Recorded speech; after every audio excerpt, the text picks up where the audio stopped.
Vamos abrir nossas Bíblias, Evangelho segundo João, capítulo 21, versos 15 ao 19. Evangelho segundo João, capítulo 21, versos 15 ao 19 somente.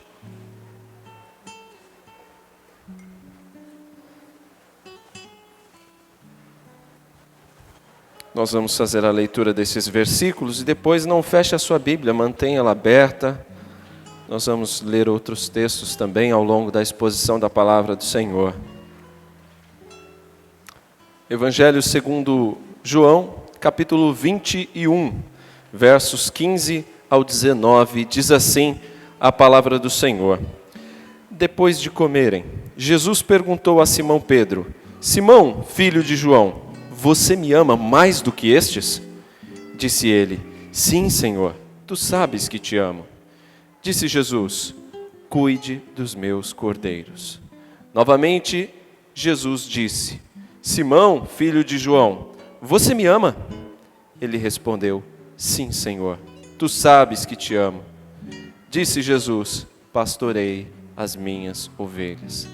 Pela terceira vez, ele lhe disse: Simão, filho de João, você me ama? Pedro ficou magoado por Jesus lhe ter perguntado pela terceira vez: você me ama?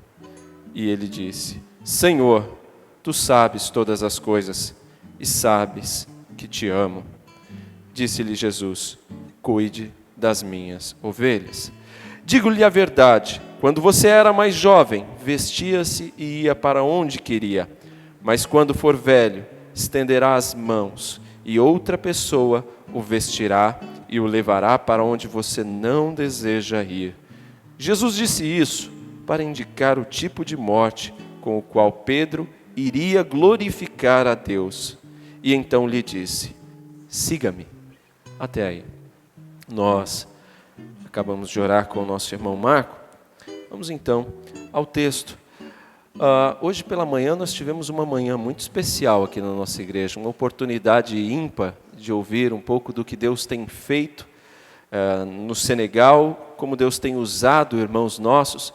E o que é interessante no que a gente viu hoje pela manhã é como quando alguém se compromete com o Senhor, quando alguém ama o Senhor, a vida é diferente.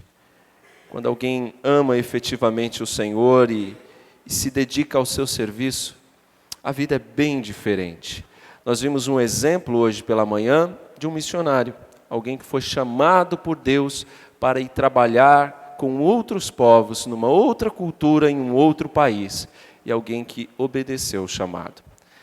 Mas há um chamado que é de todos os crentes.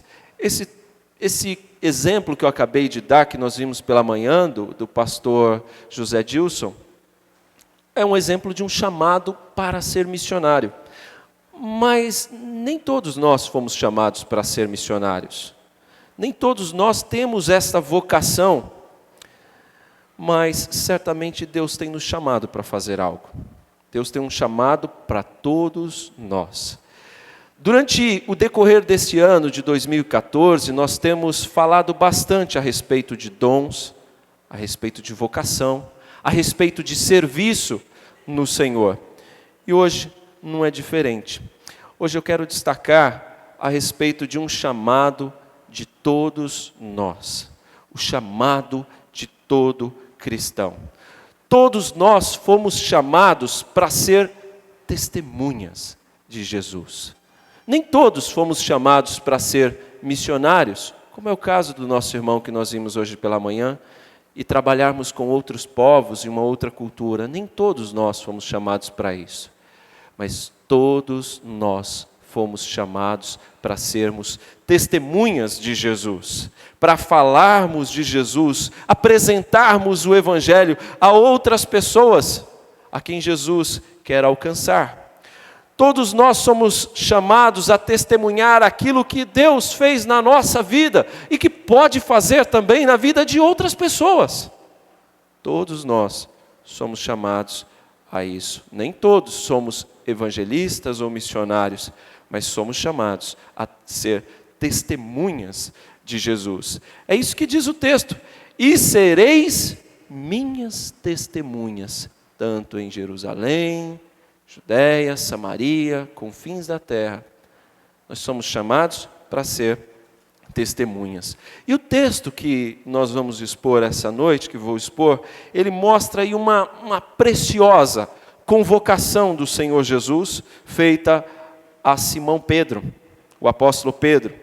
E essa convocação nos traz lições preciosas a respeito do nosso chamado, do chamado de todo cristão. Quais são essas lições? Talvez você esteja com o esboço e ele teve um problema na gráfica e não saiu ali o primeiro ponto, nem o título da mensagem. O título da mensagem é o chamado de todo cristão. E o primeiro ponto que não saiu na passagem, no seu esboço, é que você é chamado a amar a Cristo. O segundo ponto em diante já está no seu esboço aí. Meus irmãos, antes de avançar a exposição destes versículos que acabamos de ler, é importante a gente entender um pouquinho do contexto da passagem, do contexto imediato. E o que nós chamamos de contexto imediato é o que está próximo. Olhando para o próprio capítulo 21, a gente vai entender o contexto e assim compreender melhor o que o Senhor estava dizendo a Pedro. Olha aí na sua Bíblia, capítulo 21. Olhe para o capítulo 21, logo no primeiro versículo. Depois disso, Jesus apareceu novamente aos seus discípulos, à margem do mar de Tiberíades. Foi assim, estavam juntos Simão Pedro e por aí em diante. O texto continua a falar. Esse mar aqui de Tiberíades é também chamado de Mar da Galileia. Olha só que algo interessante aqui. A primeira observação que eu quero fazer a respeito do contexto, irmãos, é sobre o lugar, em relação ao lugar. Porque João faz questão de registrar que esta conversa entre o Senhor Jesus e Pedro aconteceu justamente junto ao mar da Galileia, como nós acabamos de ver no versículo 1 do capítulo 21. E o mar da Galileia foi exatamente o mesmo lugar onde o Senhor Jesus havia chamado Pedro no início, para segui-lo. Pedro estava ali junto com outros pescando, aonde? No mar da Galileia. E Jesus então o chama para ser seu discípulo. Foi ali que aconteceu o chamado de Pedro. A segunda observação que eu quero fazer a respeito aqui do contexto é em relação ao tempo. Visto que João deixa claro para nós que esta é a terceira manifestação do Senhor Jesus após a sua ressurreição a um grupo de discípulos. Veja bem, uma manifestação a um grupo e não a pessoas isoladamente. Porque nós sabemos que quando da ressurreição, Jesus encontrou-se com as mulheres primeiro, depois com Pedro e os demais. Mas a um grupo de discípulos, esta é a terceira manifestação do Senhor Jesus. Isso é o que nos diz o verso 14. Esta foi a terceira vez que Jesus apareceu aos seus discípulos depois que ressuscitou dos mortos. Bem, se essa foi a terceira vez, é importante a gente lembrar quando é que foram as outras vezes que Jesus apareceu a um grupo de discípulos. A primeira manifestação foi ao final do domingo da ressurreição. Se você olhar no capítulo 20, aqui na mesma página aí na sua Bíblia, o verso 19 diz: ao cair da tarde daquele primeiro dia da semana, domingo, estando os discípulos reunidos a portas trancadas, por medo dos judeus, Jesus entrou, pôs-se no meio deles e disse: paz seja com vocês. Essa foi a primeira manifestação de Jesus a um grupo de discípulos. E nesta primeira manifestação, não estava entre os discípulos Tomé. E quando nós caminhamos um pouquinho na leitura, verso 26, uma semana mais tarde, os seus discípulos estavam outra vez ali. E Tomé agora com eles.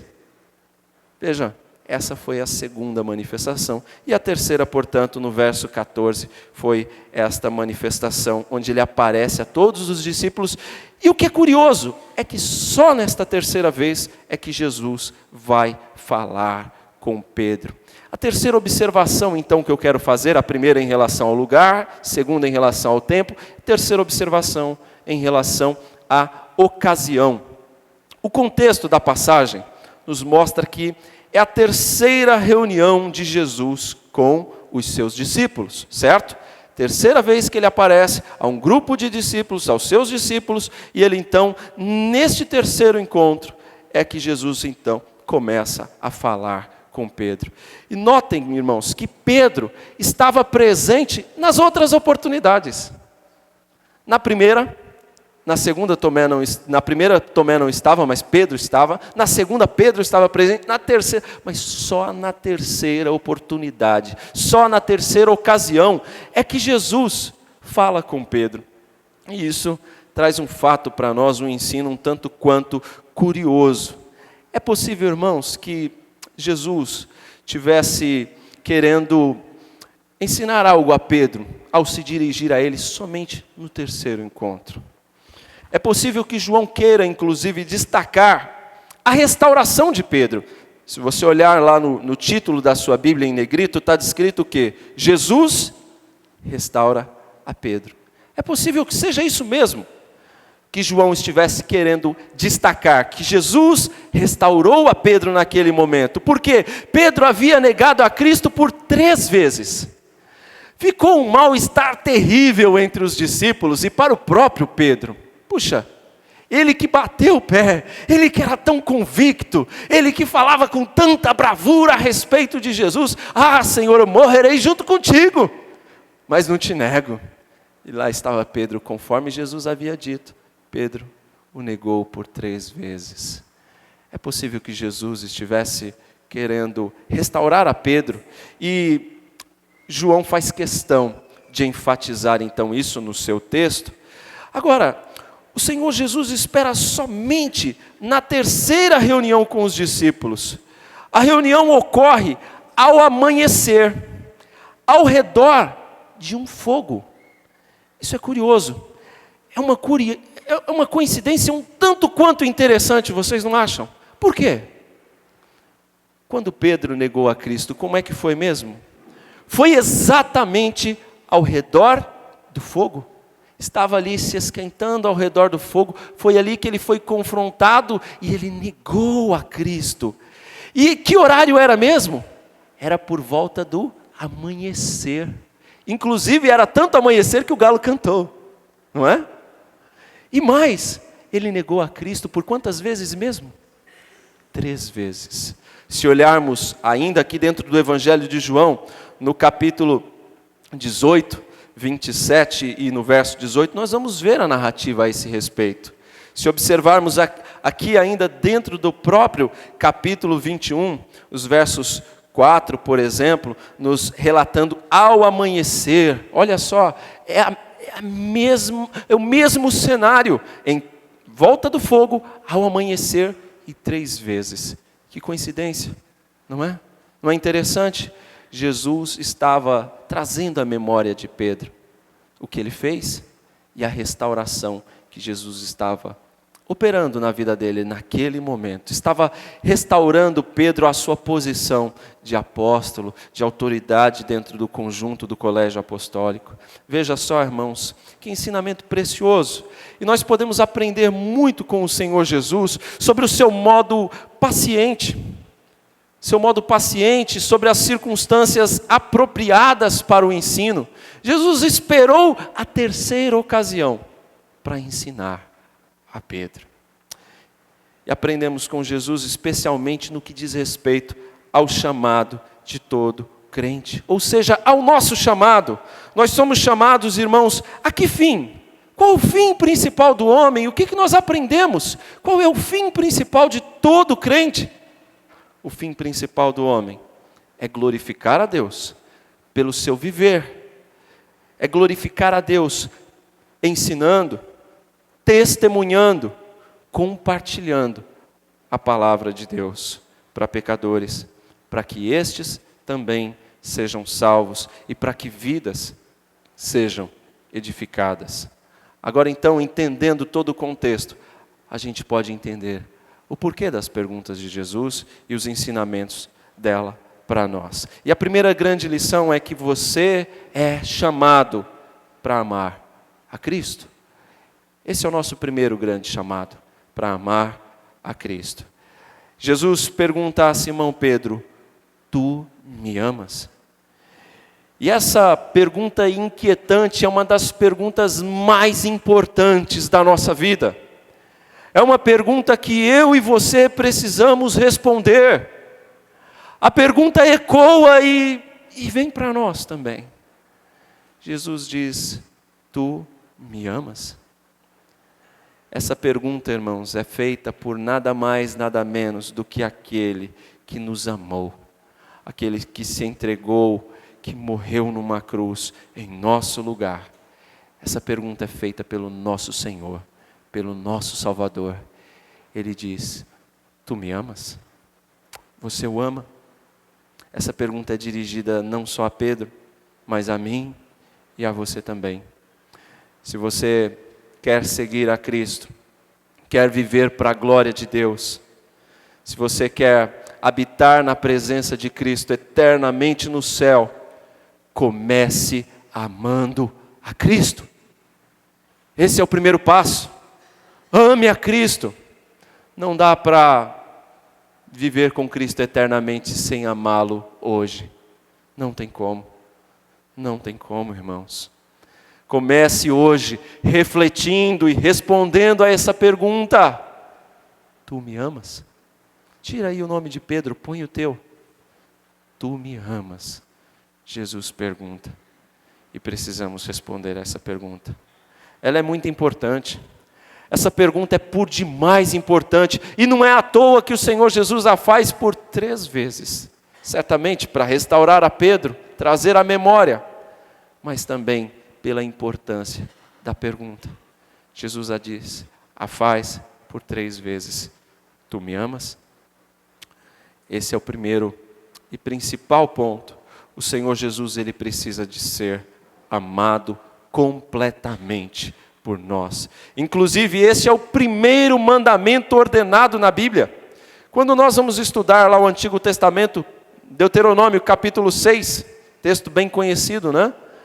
Ouve, pois, ó Israel, o Senhor teu Deus é o único Deus. E ele vai dizendo, o que nós devemos fazer em relação ao Senhor nosso Deus? Ele diz: amarás, pois, ao Senhor teu Deus de todo o teu coração. O Senhor Jesus, agora no Novo Testamento, quando em Mateus 22, verso 37, ele vai resumir toda a lei em resposta a questionamento que lhe fizeram. O que Jesus diz? Qual o primeiro e grande mandamento? Amarás, pois, ao Senhor teu Deus de todo o teu coração, de toda a tua mente. Ou seja, integralmente. Somos chamados a amar ao Senhor por completo. Amor este que parece que havia sido abandonado pela igreja de Éfeso. Quando João, o mesmo João, escreve o Apocalipse, no capítulo 2, verso 4, ele escrevendo à igreja de Éfeso, eles haviam abandonado o primeiro amor.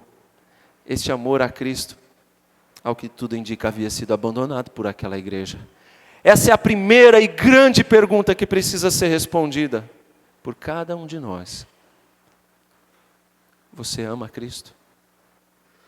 Você ama a Cristo? Isso tem tudo a ver comigo e com você, meus irmãos. Não é só para Pedro, não. Você ama o Senhor acima de tudo? Você ama o Senhor acima de todos? Você ama o Senhor mais do que a sua própria vida? Você ama o Senhor mais do que a sua família, do que os seus filhos ou os seus pais? Você ama o Senhor acima dos seus bens, dos seus amigos? O nosso chamado começa aqui, com a soberana autoridade do Senhor sobre a nossa vida. Devemos amá-lo por completo e em primeiro lugar.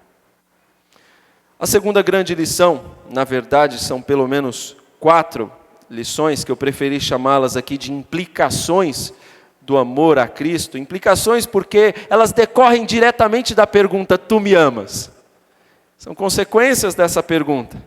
E a primeira delas, essa primeira implicação é: quem o ama, ama também aqueles que Ele ama. Quem o ama, ama aqueles a quem Ele ama. O Senhor Jesus deu uma ordem, não foi um pedido para Pedro. Ele disse: apacenta as minhas ovelhas. As ovelhas são do Senhor, não são de Pedro.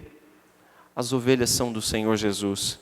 As ovelhas são amadas pelo Senhor Jesus. Ele ama as suas ovelhas. Ele deu a sua vida para resgatar as suas ovelhas, o seu povo.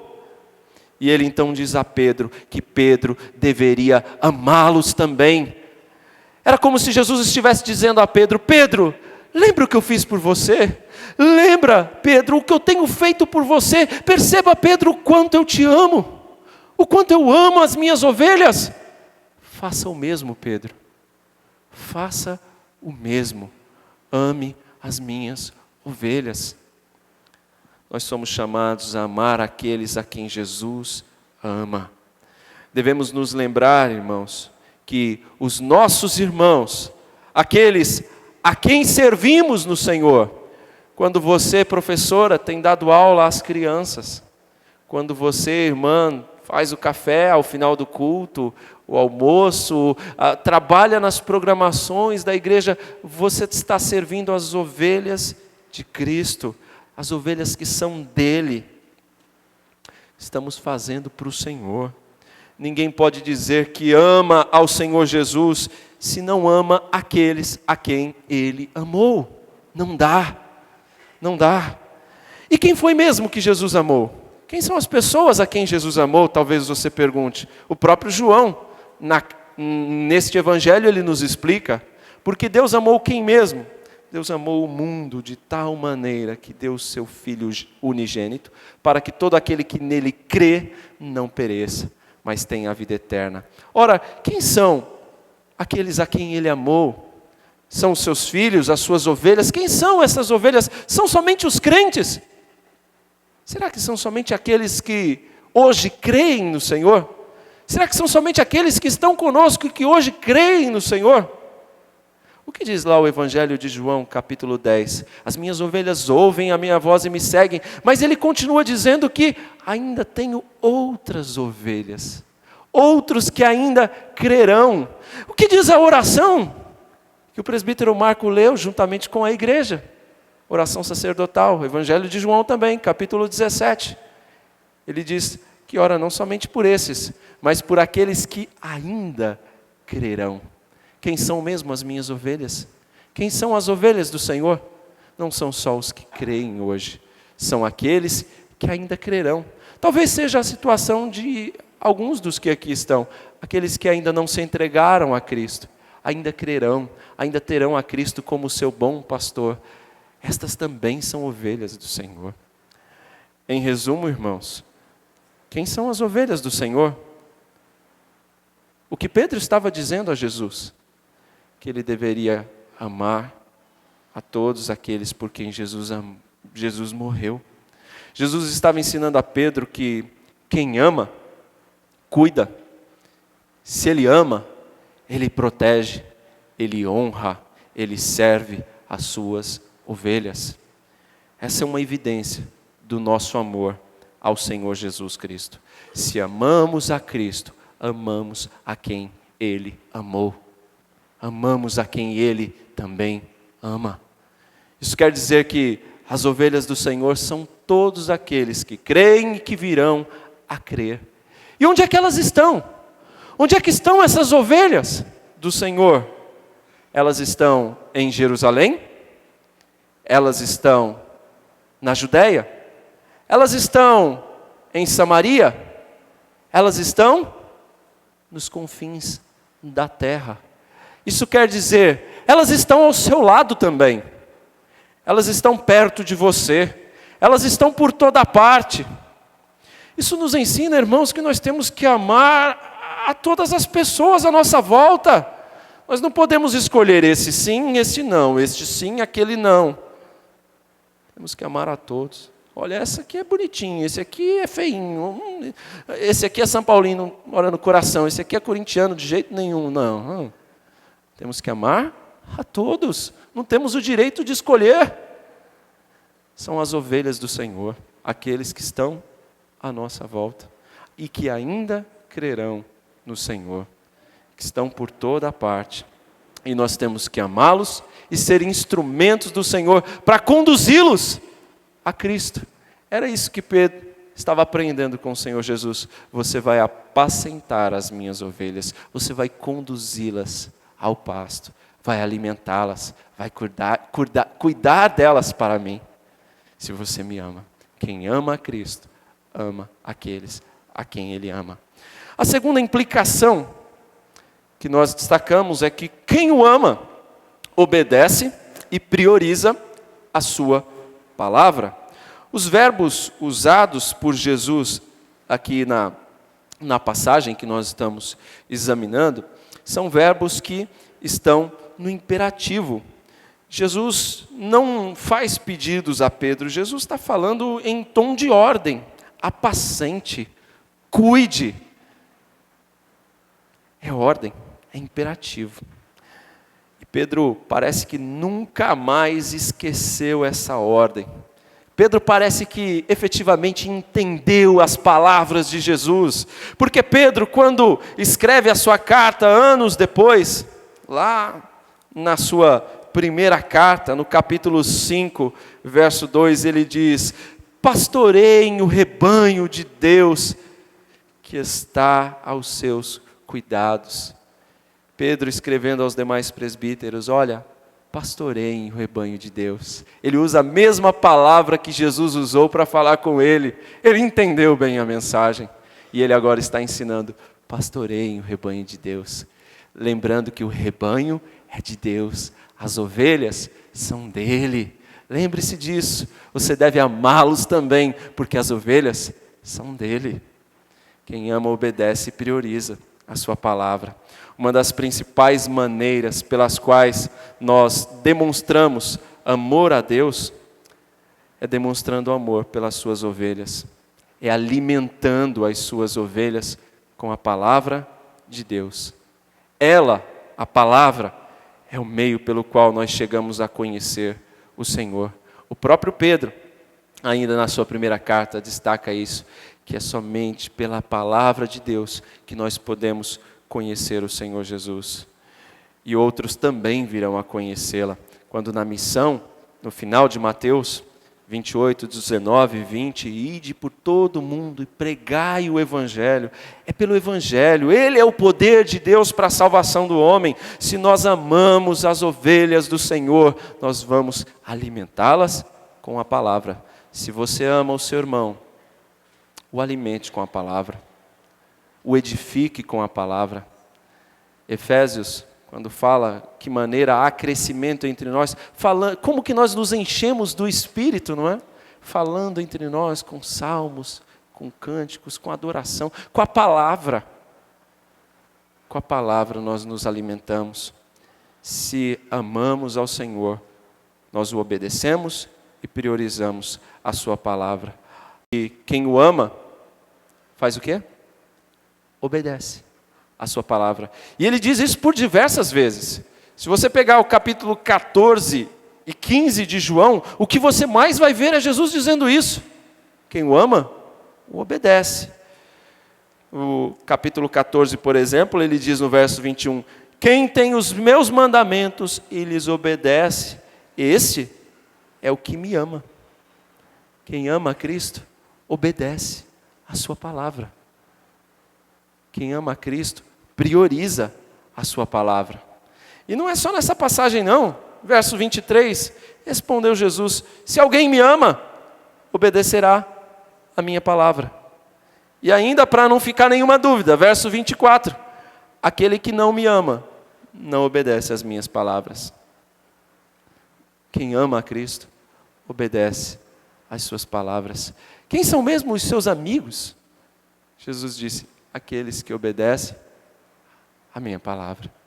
Portanto, quem o ama, obedece a sua palavra, prioriza a sua palavra. Note que Jesus não diz que você deve obedecê-lo para o amar, mas que a obediência à sua palavra é uma evidência do seu amor para com ele. Amor não seria o resultado da obediência à sua palavra, mas é a causa. A causa. A motivação da nossa obediência é por amá-lo. Não é para experimentar o seu amor que nós o obedecemos. Não é por isso. Mas nós o obedecemos porque fomos amados por ele. E amamos.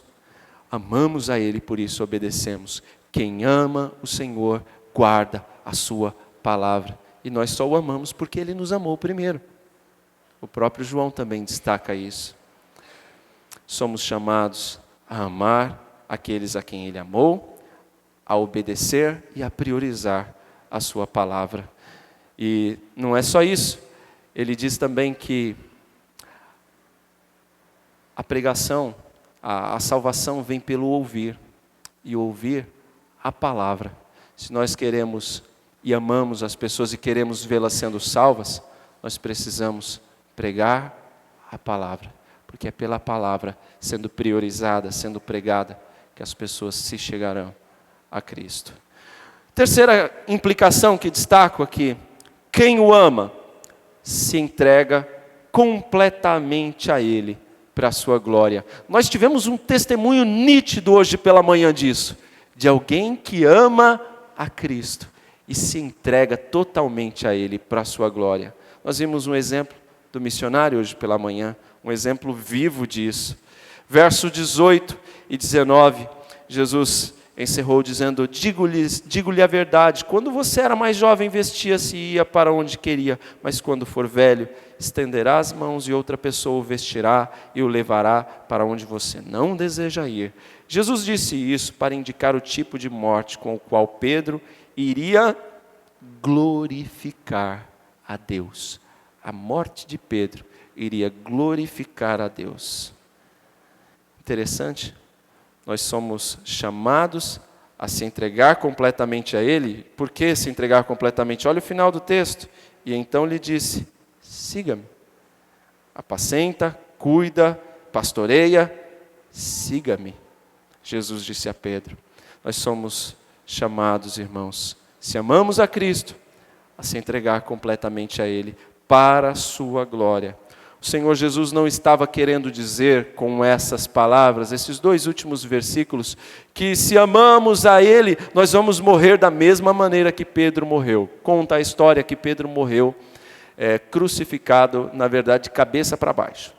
É o que conta a história a respeito da morte de Pedro. Esse foi o tipo de morte que Pedro teve, e Jesus estava aqui profetizando, falando a respeito de como seria a sua morte. Não é isso que o texto nos ensina, que nós devemos ter o mesmo tipo de morte se amamos a Cristo. Não é nada disso. O que o Senhor queria dizer é que o nosso amor e o compromisso para com Ele devem ser tal que vivamos e morramos para a sua glória. Tudo quanto fazemos deve ser para a sua glória. É o texto que o presbítero Marco também leu em 1 Coríntios, capítulo 10, verso 31. Quer comamos, quer bebamos, quer façamos qualquer outra coisa, que tudo seja feito para a glória do Senhor. Então, quem o ama se entrega completamente a Ele para a sua glória. Há uma correlação íntima entre a glória de Deus e o morrer para nós mesmos. Veja bem, há uma grande intimidade entre essas duas verdades aqui. A glória de Deus e o morrer para nós mesmos. Morrer para nós mesmos, irmãos, é a única maneira pela qual nós podemos começar a viver uma vida que vale a pena ser vivida. É a única maneira. É a única maneira que nós podemos viver para a glória de Deus. Ou seja, morrendo para nós mesmos. Não foi isso que Jesus disse? Não foi isso que o Senhor Jesus disse? Aquele que quiser me seguir, ele negue-se a si mesmo. Tome a sua mudança, pega um caminhão grande para levar tudo e me segue. Não, tome a sua cruz e me siga. Foi isso que o Senhor Jesus disse: negue-se a si mesmo, negue os seus próprios prazeres, as suas vontades, os seus desejos e priorize os meus. Negue-se a si mesmo e me siga. Se entregue completamente a mim. Jesus disse que nós deveríamos priorizá-lo, e foi isso que os discípulos fizeram, largaram tudo e seguiram a Cristo. Somos chamados à entrega completa ao Senhor, para a sua glória. Jesus queria a vida de Pedro integralmente. Uma entrega, irmãos, total como essa que Jesus requer também de nós, é uma entrega onde o maior beneficiário dessa troca, dessa relação, é aquele que morre para si mesmo. Aquele que morre para si mesmo é o maior beneficiário, porque ele passa a viver para Cristo, viver para a glória de Deus, viver eternamente com Deus, é o que ele desfrutará. O Senhor é glorificado em nós, e o nosso gozo nele é completo, quando vivemos completamente para Ele. Foi isso que testemunhou hoje pela manhã o missionário. É isso que diz também a palavra de Deus. João, ainda o Evangelho de João, capítulo 15, verso 8, ele diz: meu Pai é glorificado pelo fato de vocês darem muito fruto, e assim serão meus discípulos. Verso 11, ele diz: tenho-lhes dito estas palavras para que a minha alegria esteja em vocês, e a alegria de vocês seja completa. Só há uma maneira de a vida valer a pena: quando ela é vivida para a glória de Deus. E quando vivemos para a glória de Deus, a palavra diz: aí sim o gozo é completo, aí sim a realização e a satisfação. Irmãos, muitas vezes a gente experimenta pouco deste gozo, dessa satisfação, desta alegria no Senhor. Sabe por quê? Porque nós ficamos cheios de reservas, ficamos reticentes em nos entregar integralmente a Ele. E aí, deixamos de desfrutar esse gozo completo de Deus para nós. Viver para a glória de Deus, irmãos, não é prejuízo. O grande prejuízo, o maior prejuízo, é vivermos para nós mesmos. Essa é a grande verdade, guarde isso no seu coração. Você quer viver uma vida que vale a pena? Viva para a glória de Deus, viva para Ele, não viva para si mesmo. Jamais experimentaremos o gozo do Senhor sem um compromisso total com Ele, com aquele que se deu por nós para o louvor da sua glória. Aquele que nos amou, sendo nós ainda pecadores. Porém nós o amamos, irmãos, porque Ele nos amou primeiro. Lembremos-nos que a pergunta de Jesus a Pedro e a sua profecia sobre a vida de Pedro, elas não são condicionais. Ele não amaria a Pedro somente se ele apacentasse as suas ovelhas. Não é isso. Pedro não estava dizendo a Pedro: olha Pedro, se você pastorear as minhas ovelhas, eu vou te amar. Não, não é isso. O amor do Senhor, ele é incondicional. Ele amava Pedro, independente de Pedro amar as suas ovelhas, o Senhor o amava. O seu amor era incondicional, era irreversível. Quando Paulo escreve aos Romanos, ele fala um pouco desse amor em palavras lindas. Quem nos separará deste amor? Quem? Será a tribulação? Será fome, a nudez, perigo, espada, peste? Será que alguma coisa pode nos separar deste amor? Nada. Nada nos separará do amor de Deus que está em Cristo Jesus, o nosso Senhor. Nada. Esse amor é incondicional. Nós o amamos porque Ele nos amou primeiro. E quem ama, se entrega completamente à pessoa amada. E não como uma obrigação, não como um pagamento recíproco. Já que o Senhor me amou, eu vou amá-lo também. Não, não é assim. Mas o ama para satisfazer completamente. Para satisfazer a pessoa amada. Portanto, irmãos, uma entrega incondicional de nós mesmos à pessoa do Senhor é o primeiro pré-requisito absoluto para glorificarmos a Deus e gozá-lo para sempre. Uma entrega total é o primeiro passo. E por fim, a primeira implicação que o texto nos mostra é que quem o ama quer estar junto a Ele. Quem o ama quer estar junto a Ele. E é isso que Pedro faz. Jesus diz a Pedro, depois de explicar nos versos 18 e 19, aí, mais ou menos acenar para Pedro como ele iria morrer. Jesus diz a Pedro, siga-me. E o que Pedro fez? O seguiu. E mais adiante nós vamos ver todo o crescimento da igreja, chegando até os nossos dias, porque Pedro obedeceu. Quem o ama quer estar junto a Ele. Quem o ama se identifica com a pessoa amada e quer estar sempre perto, quer estar sempre junto à pessoa amada. Se você ama a sua esposa, você quer estar sempre perto dela. Se você não quer estar perto da sua esposa, você precisa aprender a amá-la. Quando você ama, você quer estar perto.